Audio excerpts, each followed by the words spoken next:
Warahmatullahi wabarakatuh. Nama saya Rendra Rizky Fabian, nomor NPM 121202034. Di sini saya akan melakukan praktek uji parametrik, uji beda, one sample t-test, independent t-test, dan parity test. Yang pertama, saya akan melakukan uji one sample t-test. Di sini ada contoh kasusnya. Contoh kasusnya, seorang peneliti membuat dugaan yang menyatakan bahwa nilai rata-rata berat badan mahasiswa FEBRC yang tahun 2019 adalah sama dengan 55 kg. Penelitian ini bertujuan untuk menguji hipotesis rata-rata berat badan mahasiswa FEBRC angkatan 2019. Dalam kasus ini, peneliti memilih melakukan pengambilan data secara random atau acak dengan jumlah mahasiswa FEBRC angkatan 2019, yaitu sebanyak 10 orang mahasiswa. Untuk membuktikan perkiraan tersebut, maka dilakukan pengambilan data sebagai berikut. Di sini ada data berat badannya.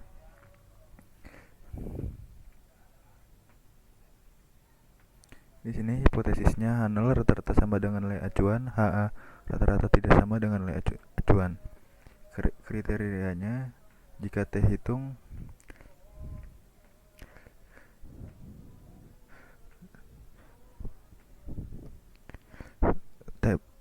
lebih kecil daripada table atau signifikan lebih besar dari 0,05, maka H0 diterima rata-rata sama dengan nilai acuan. Jika jika T hitung lebih besar daripada tabel atau signifikan lebih kecil dari 0,05, maka H0 ditolak, maka rata-rata sama dengan nilai acuan.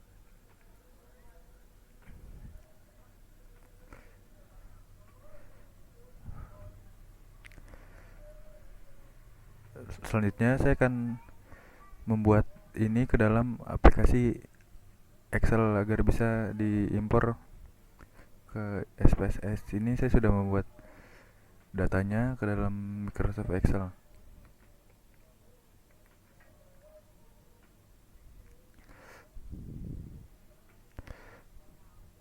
Selanjutnya saya akan membuka SPSS-nya. Pertama, klik file,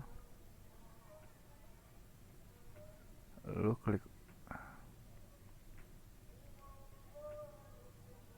klik data. File FTP-nya diganti Excel. Nah, di sini pilih one sample t-test.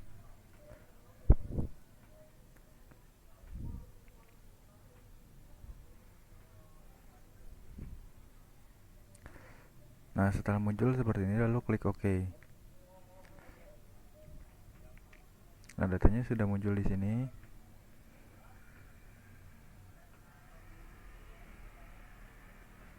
Pertama, di sini saya akan merubah desimalnya menjadi 0. Lalu di sini saya akan kembali datanya lagi. Lalu klik analyze, terus compare means, terus pilihnya one sample t-test. Kemudian variabel berat badan ini ke dalam test variabel.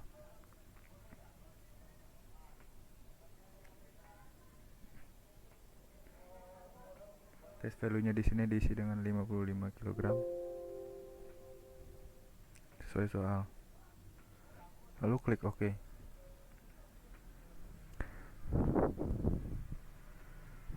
Di sini datanya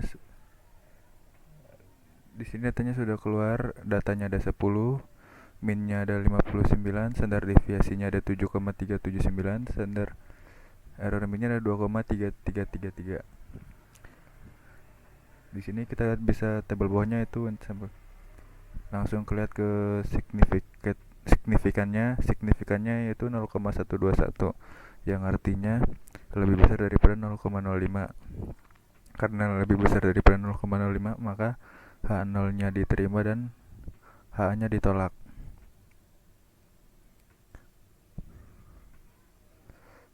Karena H0 itu sama dengan rata-ratanya 55 kg.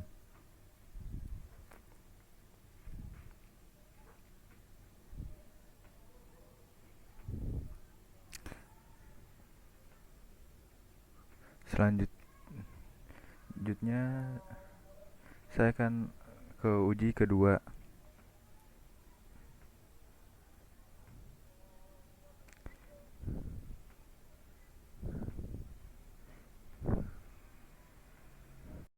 Saya akan melanjutkan Uji yang kedua yaitu uji independen sampel test. Di sini contoh kasusnya sudah ada seorang dosen melakukan pengujian hipotesis komparatif untuk evaluasi hasil belajar untuk mata kuliah pengantar akuntansi 2 terhadap siswa FEB Universitas Yarsi kelas A dan kelas B angkatan 2019. Pada kelas A, dosen menerapkan metode belajar dengan tidak menggunakan Excel dalam menyusun laporan keuangan, sedangkan pada kelas B, dosen menerapkan metode belajar dengan menggunakan Excel untuk menyusun laporan keuangan.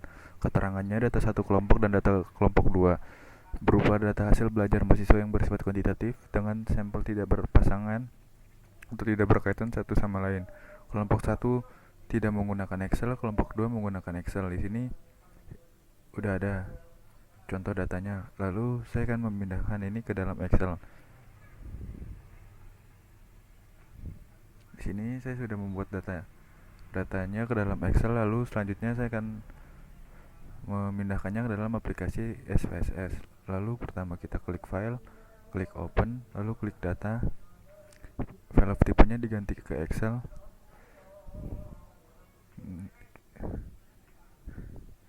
Cari data independent test. Lalu klik open.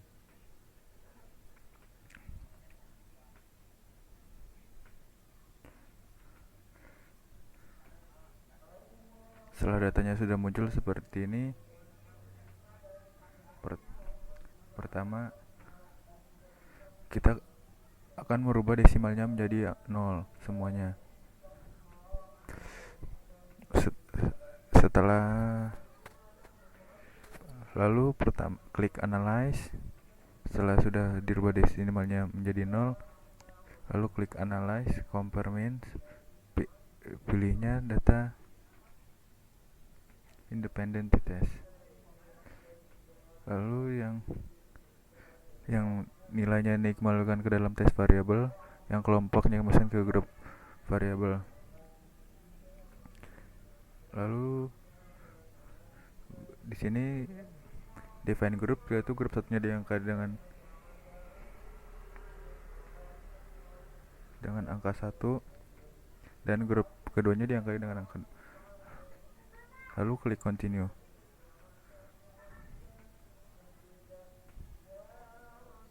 Lalu klik OK.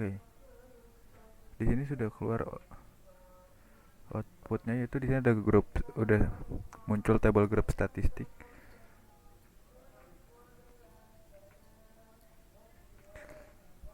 Di sini ada kelompok 1 dan kelompok 2. Pada kelompok 1 ini datanya ada 15, sama kayak kelompok 2 juga ada 15, tapi rata-ratanya beda. Kelompok 1 ada 82,27 dan kelompok 2 itu 88,60. Standar deviasinya kelompok 1 7,658, standar deviasi kelompok 2 ada 6,663. Standar error minnya ada 1,977. Terus yang kelompok keduanya ada 1,720. Lalu kita lihat yang bawahnya. Di sini equal variance assume ini adalah jika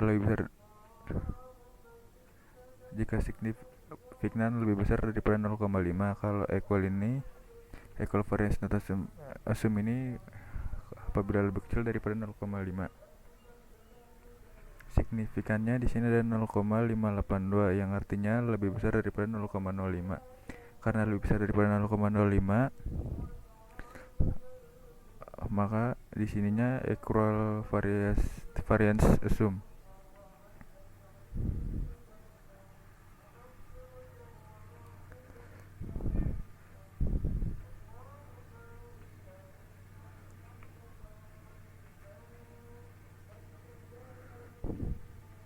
Yang artinya H0 diterima dan H diterima. Karena H-nya diterima, H itu memiliki nilai rata-rata kelompok yang berbeda. Di sini rata-ratanya ini berbeda dan cukup signifikan. Dari kelompok 1 yaitu 82,27 dan kelompok 2 itu 88,60, dan ini artinya kelompok 1 lebih kecil daripada kelompok 2 hasil rata-ratanya.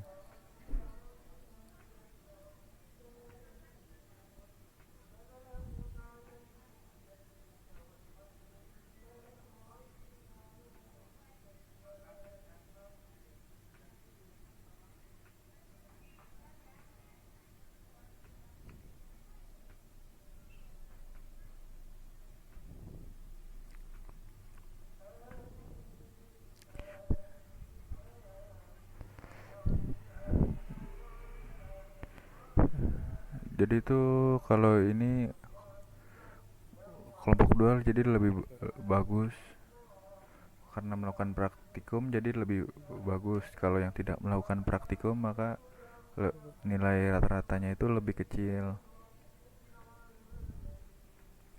Selanjutnya saya akan melanjutkan video ketiga, yaitu paired sample t-test. Selanjutnya saya akan melakukan uji paired sample t-test. Contoh kasusnya, sebuah perusahaan obat melakukan penelitian obat penurun berat badan terhadap beberapa sukarelawan mahasiswa Universitas Yarsi. Sebuah penelitian dilakukan dengan pengambilan sampel berat badan sebelum diberi obat dan berat badan sesudah diberi obat. Yaitu hipotesisnya H0 tidak ada perbedaan sebelum dan sesudah, H ada perbedaan sebelum dan sesudah. Lalu saya akan membuka aplikasi SPSS-nya. Di sini saya sudah membuka datanya. Cara membuka datanya sama seperti tadi seperti video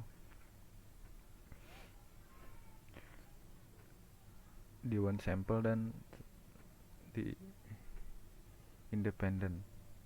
Di sini saya klik analyze, terus compare means, terus uji paired sample t-test.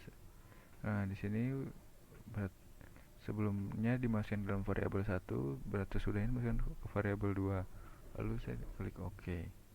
Nah, di sini sudah muncul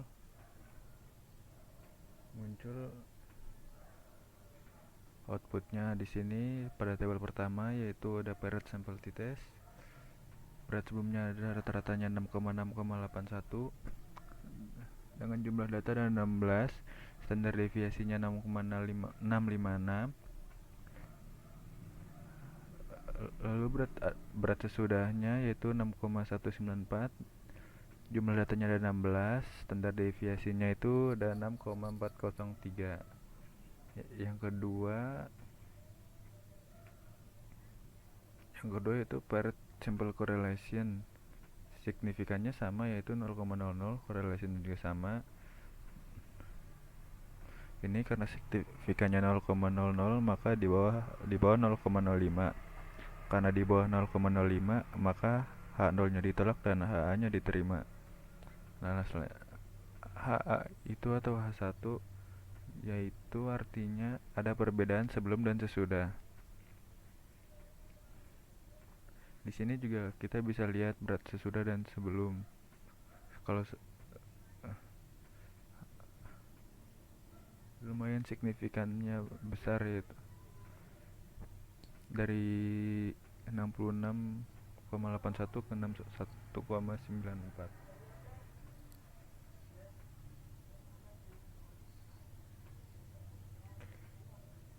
Berarti di sini bisa dikatakan bahwa obat penurun berat badan ini benar-benar dapat membantu kepada untuk menurunkan berat badan.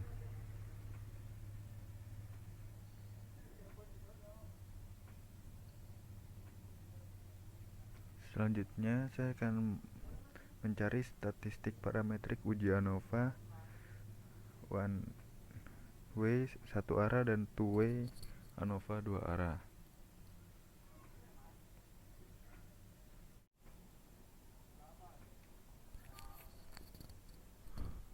Selanjutnya saya akan melakukan uji one way ANOVA. Di sini saya akan pertama uji one way ANOVA. Contoh kasusnya mahasiswa FK-Yarsi yang tahun 2018 ingin melakukan pengujian efek dari 3 macam merek obat menurun tekanan darah terhadap 3 kelompok pasien. Sebuah penelitian dilakukan dengan mengambil sampel pasien yang dikelompokkan menjadi 3 sesuai dengan merek obat yang diminum, yaitu pasien peminum obat merek X menjadi kelompok pasien 1, obat merek Y menjadi kelompok pasien 2, dan obat merek Z menjadi kelompok pasien 3. Di sini ada datanya. Hipotesisnya H0 rata-rata tekanan darah orang peminum obat X, obat Y, dan obat Z adalah sama. Itu H0. Kalau H1 nya Rata-rata tekanan darah seorang peminum obat X, obat Y dan obat Z adalah tidak sama atau ada perbedaan. Di sini saya akan memindahkan data dari Word ke dalam Excel. Selanjutnya saya akan menggunakan aplikasi SPSS. Pertama, klik File, klik Open Data, terus file of tipenya diganti ke dalam Excel, terus G1Ways,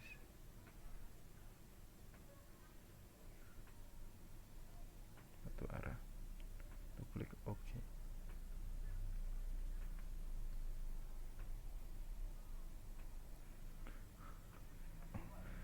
Nah, di sini sudah muncul datanya.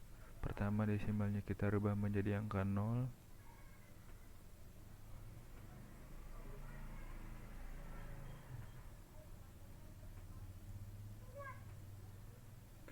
Setelah dirubah menjadi angka 0, klik lagi data view-nya. Di sini sudah terlihat sudah hilang semua angka 0-nya. Terus pertama klik value, yaitu 1 itu sini saya akan mengisi value labelnya, yaitu labelnya pasien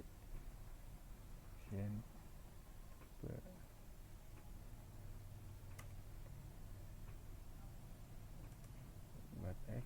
Yang kedua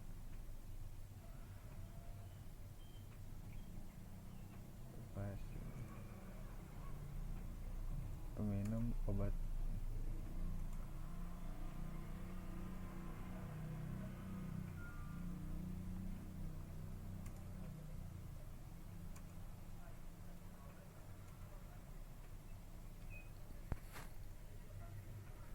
Nah, di sini karena sudah, kita bisa lihat ke data view.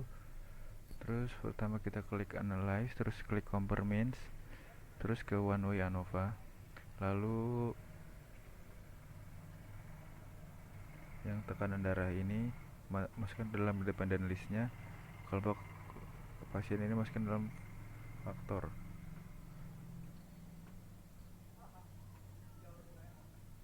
lalu klik post hoc. Lalu di sini saya akan pilih yang Bonferroni dan 2K, lalu klik continue, lalu klik option.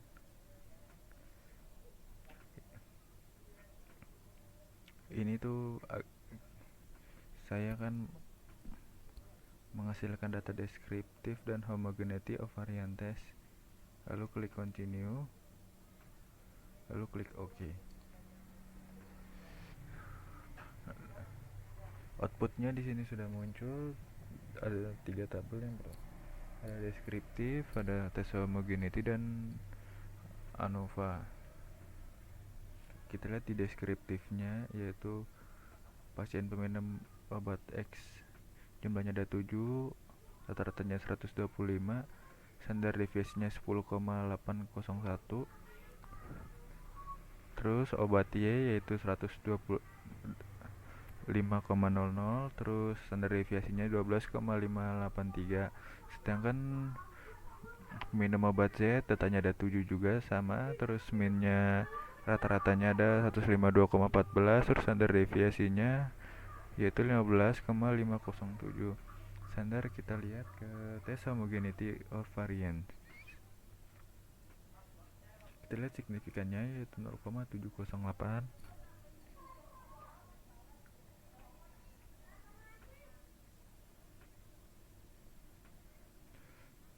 Nol koma 708 ini di atas 0,5. Karena di atas 0,5 maka datanya tuh beda.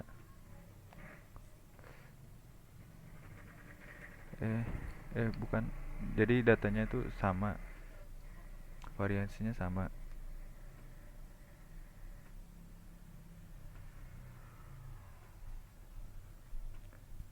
Karena variansinya sama, di sini kita lihat ininya juga sama, terus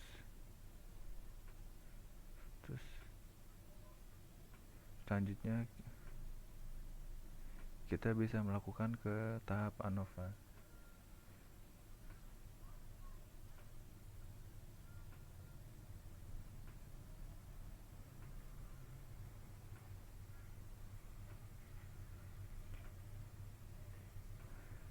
Di sini saya bisa lihat ke tahap ANOVA di signifikannya itu ada tabelnya yaitu 0,001 yang artinya di bawah 0,05.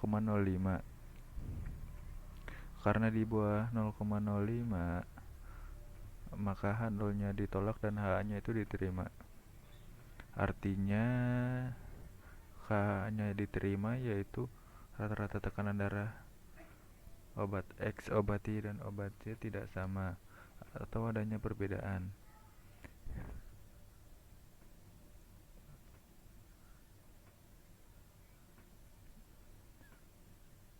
Di sini juga emang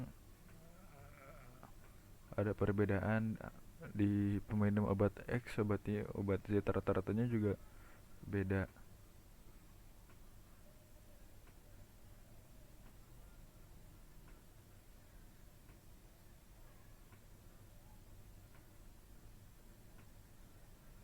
Selanjutnya ke bagian post hoc test.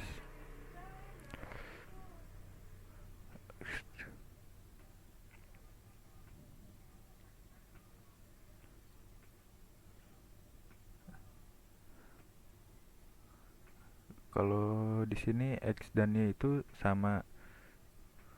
Kalau di sini ada tanda bintang-bintang. Kalau misalkan itu sama, jadi kalau misalkan obat X, obat Y itu sama, kalau obat Y dan ke Z itu berbeda.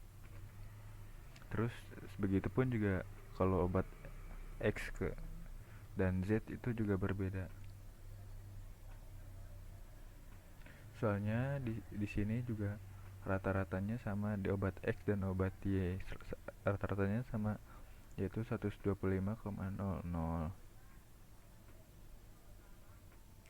Di sini baca juga sama walaupun yang dituki dan Bonferroni. Selanjutnya ada homogeneous subset. Di itu obat minum X ini masuk ke kelompok 1, obat Y masuk ke kelompok 1, sedangkan peminum obat Z masuk ke kelompok 2, yaitu menandakan bahwa obat minum pasien yang peminum obat Z itu ada perbedaan.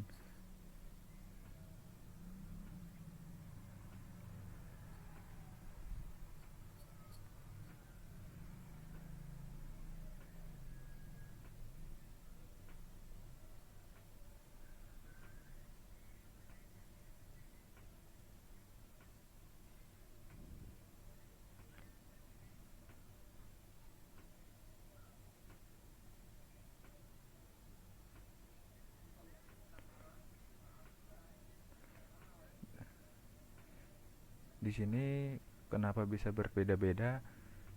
Mungkin setiap tubuh orang masing-masing berbeda-beda. Mungkin